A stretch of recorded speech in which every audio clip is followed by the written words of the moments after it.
Hello and welcome to Dear Grief Guide, a podcast where each week I answer one anonymous letter from a listener feeling lost, stuck, heartbroken, or overwhelmed in the midst of grief. My name is Shelby Forsythia. I'm a grief coach and author, and I'm here to help you create a life you love from the life loss forced you to live.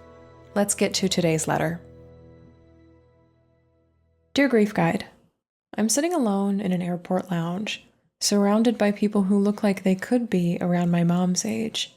She's gone, but here they are, laughing, chatting, and just living their lives. It feels so incredibly unfair.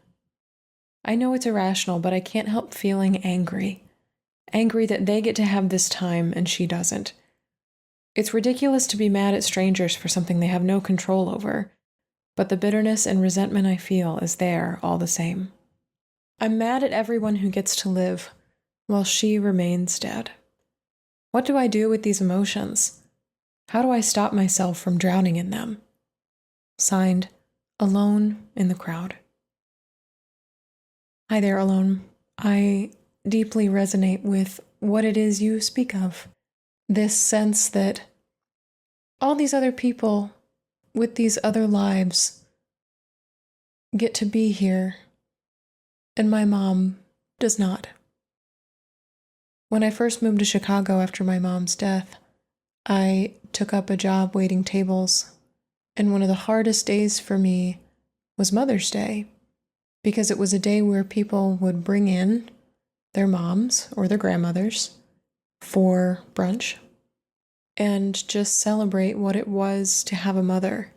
And seeing these families that had the appearance of intactness, and I know that's a story that I'm telling myself. I have no idea what their family structure or grief or relationships looked like behind closed doors, but being surrounded by seemingly perfect, intact, happy, alive mothers and daughters just about did me in. And it was the hardest day I ever had to work as a server, as a waitress here in Chicago. And it just brought so much up for me. And I wonder how much of this is coming up for you. It is the unfairness of they get to be here and she does not. But it's also this sense of, I feel like she's missing out on something. I feel like I'm missing out on something. I feel like we're missing out on something by not having this. We were supposed to have that. Yes, resentment. Yes, bitterness. Yes, just this sense of, my God, why do they get to have this when I don't? It is irrational. It is unfair and illogical. And I think you're correct in feeling anger.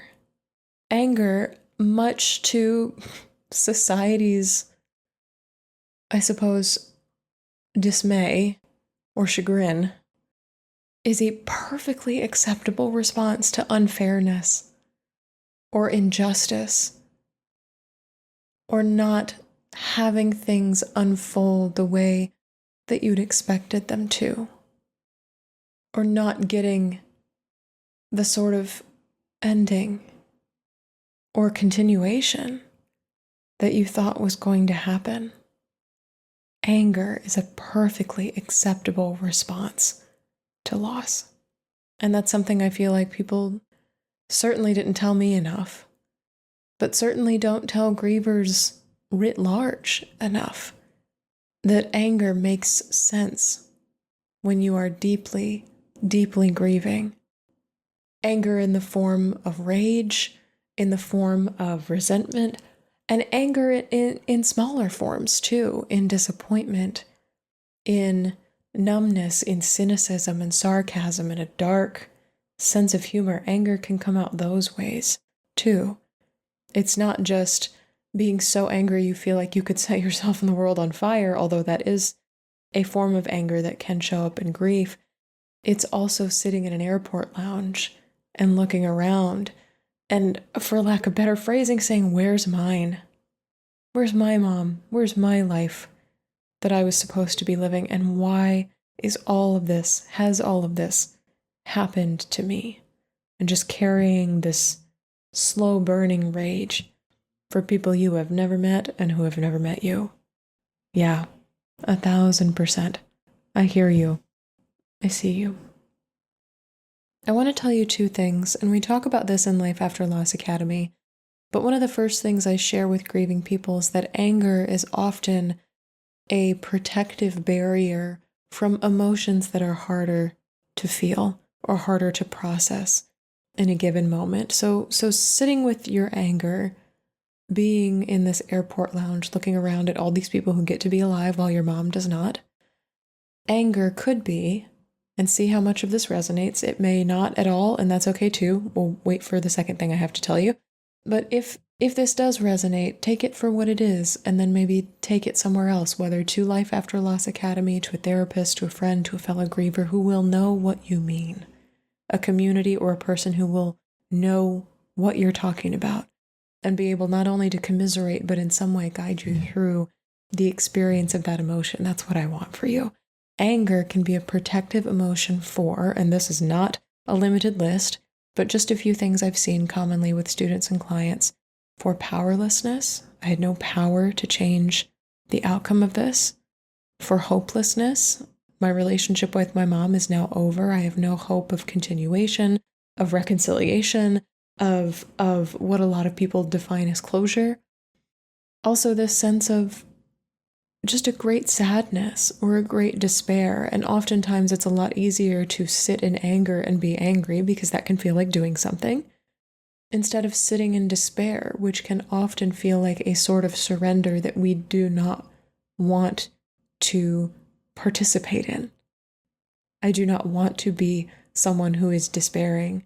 So consciously or unconsciously, I'm going to be angry instead. Anger can totally be a protective barrier for some other emotion that either you aren't ready to feel or don't feel comfortable feeling in a public space, or maybe you don't have a name for yet, and that's okay. But I wonder if here anger is protecting you from something that has yet to rise to the service of consciousness for you.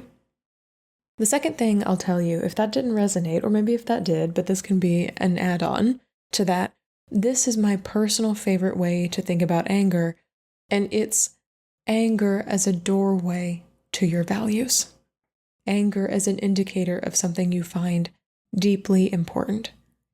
So for instance, you're outraged at all these people in the airport who get to live and have these rich, full lives while your mother does not. The flip side of your anger could be that you value the right to a long, full life. It's something you want for everyone. It's something you wanted for your mother. It's something you want for yourself. You could say that you value relationships, especially deep relationships with people you love, and to have those taken away so soon or too soon for you, however that timeline rolled out, that could be the flip side of your anger. What is it that you value that was stolen from you, that was taken away, that was made impossible by loss?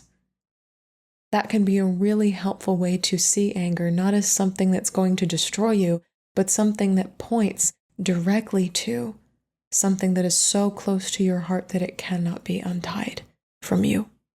I do this a lot with people who are grieving divorces brought on by a betrayal of sorts, to say, yes, I'm angry about a betrayal. The flip side of that is that I value loyalty. I'm angry about secrecy. The flip side of that is that I value openness and communication. What is the flip side of the thing that is making you angry? And the last thing I'll offer you alone is that sometimes when I'm in this space, especially when I used to wait tables on Mother's Day, I would ask my mom for signs that she was there, to show me with whatever power she had in the afterlife, whether this is something you believe in or not, that she is still present, that she still has some sort of influence or ability to be there in the life that I'm living on earth without her physical presence. I would say, Mom, show me that you're with me. Or if that's too hard to wait for a sign, from your mom, because a lot of people either don't believe that's possible or feel like sometimes that takes too long, or what if I miss it, or what if I don't see it? You can imagine these scenarios for yourself. You could say something like, Mom, if you were here with me, we would be. And then daydream and plot out a scenario of what you would be doing together in your head. And if that's too hard, you could say, Mom, if you were here, we might be. And let that certainty get a little fuzzy around the edges. And this is true especially for people who didn't know their moms very well or can't really guess as to how their moms would age with time. Mom, if you were here, we might be. We could be. Possibly we would be doing this together. You can also use this time and space to conjure up past memories of any time you've ever traveled with your mom, any story she ever told about being in an airport, any time you were ever in that situation together. Using the situation that you're in, the anger that you feel about it, to sort of backdoor strategize your way into feeling more connected to her, instead of, or in addition to, more resentful of the people around you. I am such a firm believer that many, many, many emotions can exist at one time. And you can say, I am so angry that all of these people get to be alive while she is dead. But Mom, if you were here, we might be checking out magazines in the bookstore, or swapping candy back and forth, or making our homemade trail mix from the airport peanuts. Like, what would you be doing together? And you can hold both of those things in the same exact breath. And you can metaphorically take her with you, as opposed to fixating your eyes solely, exclusively, on her absence.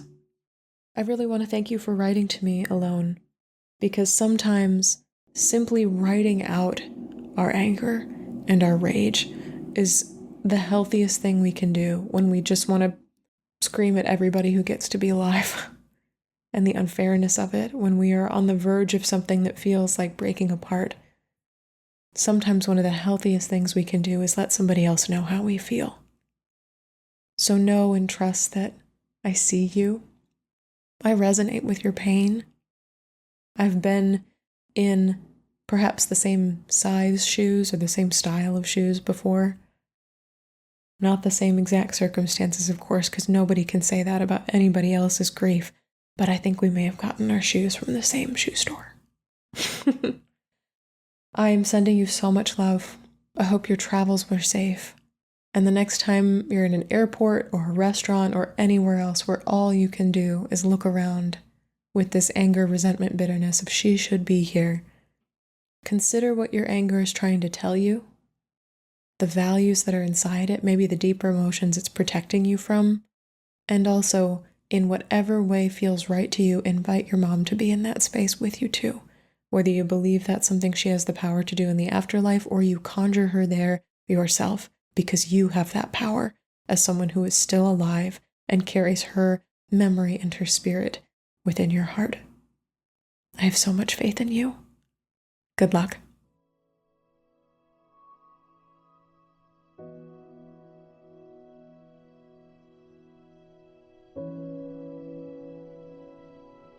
That's all for this episode of Dear Grief Guide. Thank you so much for joining me today.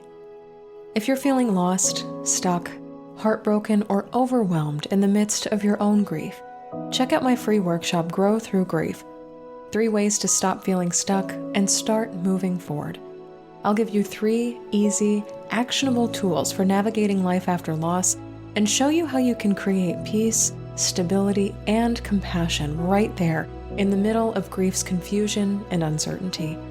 You can find the workshop link in the show notes. If this podcast helped you feel a little less alone in your grief, please subscribe and leave a review on Apple Podcasts, Spotify, or wherever you're listening. And be sure to share Dear Grief Guide with a friend, because you never know what someone you love is going through. You can submit your anonymous letter for the show and find additional grief support at shelbyforsythia.com. Music for Dear Grief Guide is performed by Addie Goldstein. Editing by Rue Spence of Synivia. Until next time, I see you. I am so proud of you and the work that you're doing in the world. and I love you. Because even through grief, we are growing.